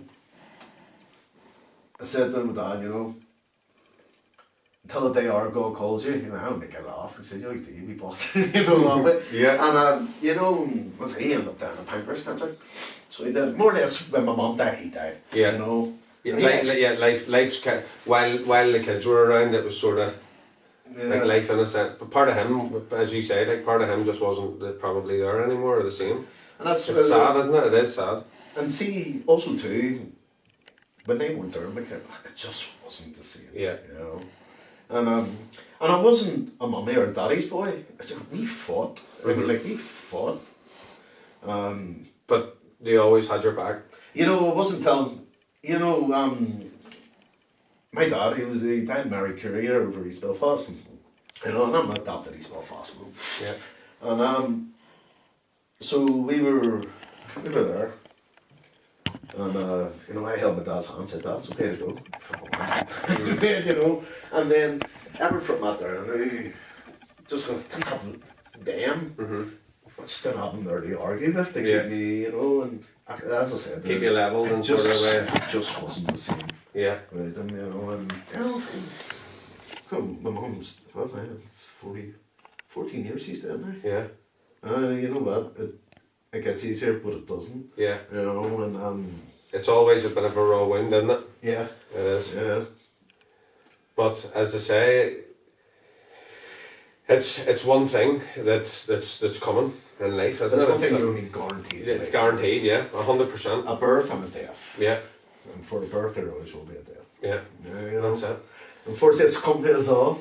We all get there eventually, flip sake. And despite how hard or how reluctant you want to be to it sometimes, it's a hard fact and reality of life.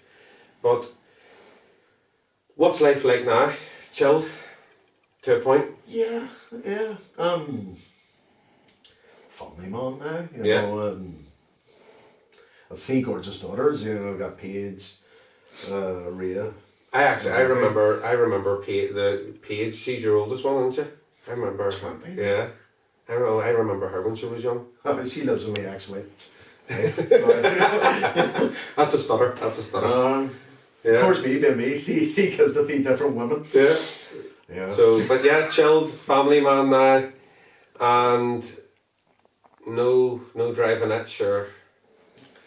Not that I can say on here. Yeah. Every day. Yeah. As soon as a fucking song comes on, you know. Do you feel, especially the Belfast Child, if that's ever playing. Yeah. You know, and that was always my walkout. That was your walkout. Yeah. Yeah. And they actually they got a mural of you as well. Yeah, I remember seeing that. Is that still up? No, that's long gone. That's, thank God. I know it was nice someone to recognise the. You know, I've never referred to myself as a famous guy, but they always said. Ruby Murray, everything all the time. So George Best, you know, even if he wasn't from there. No, that famous ones from Northern Ireland, and then this was another thing, like famous ones from the village, and you had Ruby Murray, she was the same street she was the same street, Multi Street, she was, there was other ones, I can't remember, Alex Higgins, you know, and then myself. Yeah. Nice to be in the list. Oh, it's nice. Nice to be mentioned among them. Yeah. And that's there, mate, that's a legacy you've left, and it's... Ruby Murray, the singer, Alex Higgins, two-time world champion. Yeah. And me. There you are, in the mix. Pascal. Well, sure, flipping some was Higgy, wasn't it? Ach. Yeah. But Higgy went and watched me fight one time. Did I? My first defenseman world title. Really? He was there? He was there. Wow, eh? Neil Sir. Did you get chatting to him and stuff? And it's the same old time down the Royal Bar, Sunday Road. Not that I drunk by. Yeah. I like area, son. You know, and that's another fantasy, isn't it? He was, I know his niece and all, his sisters and all. And he was a character. Yeah. He was a good character. Yeah, he was. He was. Just sad the way the alcoholism got him too. Yeah. But what we'll do is, we've done a wee video earlier on and we'll put it out to anyone that's tuning in and following us. I actually can't believe the response we've got, like, oh God, from this here. So we'll have a couple of questions. So we've pulled a few out of the hat. There was actually quite a few. But I've bookmarked a couple, so... Yeah, once we go off our, you have to read the rest of it. Yeah, one of them, a few of them have already answered, but we'll touch on them to give people their wee mention. So this one is from a young girl. She's a young boxer actually, Claire McStalker. Claire wrote, "What was Gary's hardest challenge he ever faced in his career?" The dad. Yeah. Yeah. No disrespect to any of the opponents. My dad was my biggest fight. Yeah. Yeah. Because I never understood it. Yeah. Till near the end. I did, but I just didn't acknowledge it. I was ignorant to it. You know, eating chocolate 2 days beforehand. Yeah. Fuck's that all about? The old urges. And I had a real bad sweet tooth. I still do, but not as much. You know, like 30 chocolate biscuits with a cup of coffee I would have had. 3 litres of Diet Coke, or 2 litres of Diet Coke, then another litre. My thirst was, as I said, I didn't understand. Yeah. Yeah. So there's actually a lesson for any of the young ones that's tuning in or doing with it. And the bottles of beer, stay off the bottles of beer. And it requires a dedication, doesn't it? And to be the best, you you achieved it. You reached the Mount Everest in your line of sport and dedication. Yeah, it was so hard to see out running while your mates are out partying, and you run by the fucking bar, but they're hey, you angry? It's like, but this is one as well, and it's what you have to do. It's what you have to do, and you can be the best. You gotta do. As I say, stupid things, but it's not stupid. Yeah. It's the best. Do what the others aren't. Stay away from the partying. I partied. I burnt the bridges of both ends. Yeah. But also knew that I could do what I could do. You know. Again, it was ignorant of me. Yeah. Wee bit stupid, but I done what I needed to do. Yeah. And what felt right to me. That's kind of what another part where. Because we would get kids kind of at the crossroads and at that funny age where all their peers are out at the bars drinking or out at what are you going training for and what do you need to go running for? And it is hard, it's a pull. But it's like I kind of try and say to them, it's like we touched on before, it's over like this. The careers in this, especially in combat sports, really over the scale, they're short. And when it's all said and done, them same people are in the same bars. Yeah. Hurling the same shite. Smell the piss. Yeah, they're still there. So there's plenty of time. If this is where you want to go, plenty of time for this after, but take the opportunities that you have while they're getting there. Also too, I remember being asked, it's like, we didn't find kickboxing, we were being about prison. You know. Saved your life. Yeah. Saved your life in many ways. It gives you that road. And then obviously the bond with your coach as well. Yeah. There's nothing like that. That's one thing I could never change. Me and him never had a contract. Never had a contract. We've never had a crossword. Yeah. Billy's a guy I would love, as the podcast takes off and stuff, he would be one I would love to pick his brains. I would love to get him on sometime. You should drop him an email. Yeah, I would think I wrote a wee list out whenever we were sitting down about this, who would I like to have on. I think there was a message went out. I think Billy was on the mailing list, but I've got his number as well, so must give him a wee call. Do. And get him in. Another question. I hear you think I'm here long. His career was longer than mine. Probably a couple of days ago. Another question. This is from David Taylor. Why does Gary think kickboxing never took off popularity-wise the same way boxing did, or MMA? Again, it's depending where you are in the world, isn't it, really? Yeah. Yeah. America, it's renowned. Nothing will ever overtake boxing. Yeah. MMA, don't forget, when I was active, we had following. Mm-hmm. We had a lot of following. And then MMA overtook. Yeah. But then social media kind of popped at that time as well, didn't it? And yeah, and it's a hard one. Yeah. If you're in the ground and pound, yeah. MMA's your thing. If you're into Staley's combat sports, you got boxing, kickboxing. Yeah. You know, and it's whatever your favourite is. Basically, that's the only way canons are out there. But saying that there, Billy Murray made the kickboxing. Mm-hmm. He put it on the map really here, didn't he? He did. And then Daddy, but then I'm not saying I came wrong. Was it popular? Yeah, I sold a lot of tickets. Yeah. And reignited it kind of here. Yeah, you know, kickboxing was very successful here. Yeah. Don't get me wrong, as I said, we touched on it before, the work goes behind the scenes. Nobody sees it. They just see you there. They see you at the top. Yeah. That's it, and they see you. See you they don't understand what shit goes on. Yeah. That's in the sense of making a weight, make sure your weight checks are alright. But not even that, like on top of all that. And then a promotion side of it. Shit outside, life. Yeah. And on top of all that, you're still having to go and try and train and gear your mind up for...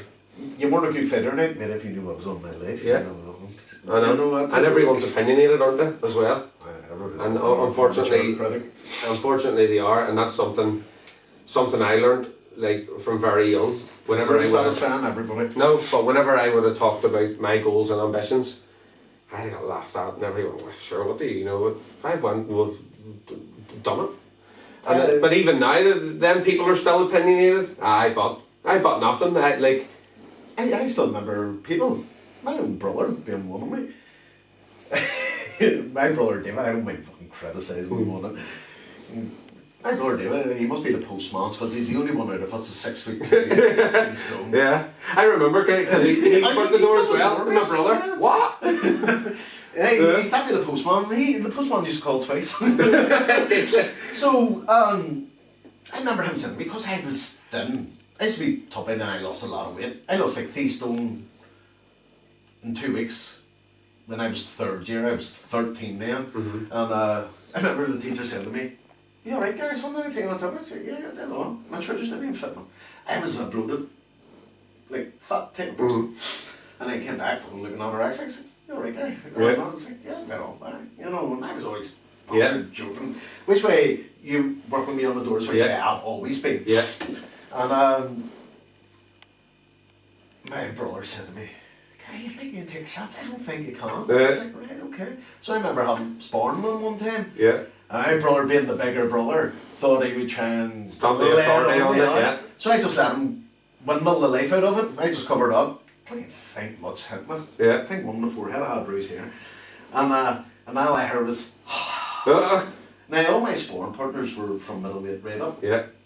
There were a couple of later ones, but tippy-toppy type stuff, so you got the big one. As soon as I heard, and his hands dropped, I just stuck a right through the car and then banged him with a body shot. And he went down one knee, he went, "Fuck yeah." And the typical way, you get up, you walk away. As he walked away, talk about a cheap shot, but brothers being brothers, he turned around. And his knee was down, he left his head, I just clipped him back. Stay down. I was like, "Fuck you." Yeah, I'm the wee brother, but the big man. We were doing the door in the limelight together. Yeah. As soon as I walked into the limelight. Doorman looked at me and went, "You're a nasty B." Why have I done next time? You know, my problem. Well, then I thought he was wearing sunglasses, wasn't it? 2 black eyes. 2 black eyes. 2 black eyes. Flipping me. I was like, fuck well, yeah. You will try and pick the younger brother now. It's mad. Here, listen, you just touching on the flipping, on some of the... I'm just saying, Nathan more the same. Yeah, that's right. We were, very much so. And that's, even now, I don't even think him and me could spar now. Even though with... Yeah, I sparred with you did, yeah. He's a hardy wee man too, like, so he is game as a badger. But he's doing a bit of, he's still helping out in here in the gym. But he went to Brazilian Jiu-Jitsu there. He competed in the Jiu-Jitsu and all. Is he not boxing now at all? No, he's just helping out. He's not competitively boxing now, no. He came back, had a crack at it, I think, because he got diagnosed with diabetes young as well. Which kind of took him out, yeah. And then that's where he got into sort of nutrition, bodybuilding, and went another way. Yeah, he was always stuck, eh? Yeah. Because the diabetes, you have to be a bit over your limit on the sugar, because when you train, obviously you're releasing all your electrolytes. That's right. And brings it down. That's right. Yeah, you can't have tell the PT's coming. Wait, that's it. The PT. Well, coming back. That's it. There's another page. Gary PT. Get it I've had again. three of them made already. I've had to delete them all. the universal credit was looking. But no, Nathan's he had to go. He's still doing the jiu-jitsu. Injured his shoulder, but he competed there a wee while back. So he done very well. One of them he came out, he sent me the video. I think I was away with one of the boxers. He sent me the video and he kind of came out, you know, ready to box again. Yeah. So he did, but I think one of the guys says, "Don't be going out there throwing a 1-2 hook at him," you know what I mean? But no, he's I actually said to him, I was talking to him last night, I said you were coming on. Another one here, we'll just do another 2 more. This one's from Ronnie McDowell. Big Ronnie, true. That was him, yeah. So, purses for a world champion kickboxer in a title fight, what is the common number? Depends on the promotion, really. And again, depending on the era, really, too. They're probably different now as to what they were. Yeah, I remember my first pro fight, I got paid £100 for it. Yeah. Then again, I remember getting paid £5 on the fight. I was fighting 3 times a month. Yeah. Don't get the calculator or take your socks off now to do the counting, but yeah. Yeah. Tasty enough. And then the last one is from Jacqueline. I don't know what the second name is, but she says, who was Gary's biggest inspiration growing up? But I think we've sort of touched on that. I could venture my guess as to where I would go, but you can answer that one. At the start, before I knew him, it was Mark Bailey. Mm-hmm. And then when I got to know Billy. Yeah. I'd say he's an inspiration. Yeah. Many. Yeah. Me being one of them. Yeah. Oh, flap, there's the phone call.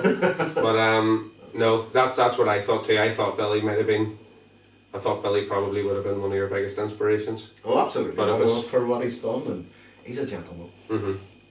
And you still keep in touch with him? You go and see him now again? You know, obviously, life outside and not being at the gym now and being happily retired for the foreseeable future. Yeah. Until such time. Until I get that itch and eat scratched. Yeah. Well, then we'll get the. It's not that. No. I don't call over as much as I should. Yeah. But seeing I've got the car back on the road again, basically it was lying there. I called over, seen him there last week, and I said to him, let's get the car fixed, I'll be back to him. Now I'm going to go back to him. Yeah. Give him the best 30 seconds on the pads. That's it. And then just use experience, just the next time. Like fast and explosive. Not just fast. Yeah. Gary, I think I've kept you here long enough. It was great to have you on, especially for the first episode. And it's good as well because I do kind of know you, so it was good to kind of bring your story across to maybe some that don't know you. There could be an episode 2 because you were talking about a couple of times on the door. Some of the stuff there, that's a podcast episode on its own. That's a big, but we can't. Some of the stories we can't tell. No comment. Sound like I've been arrested again. No comment. I know. Yeah, Gary, it was a pleasure. No worries, mate. Thanks for coming on. You, buddy. All right. Thank you.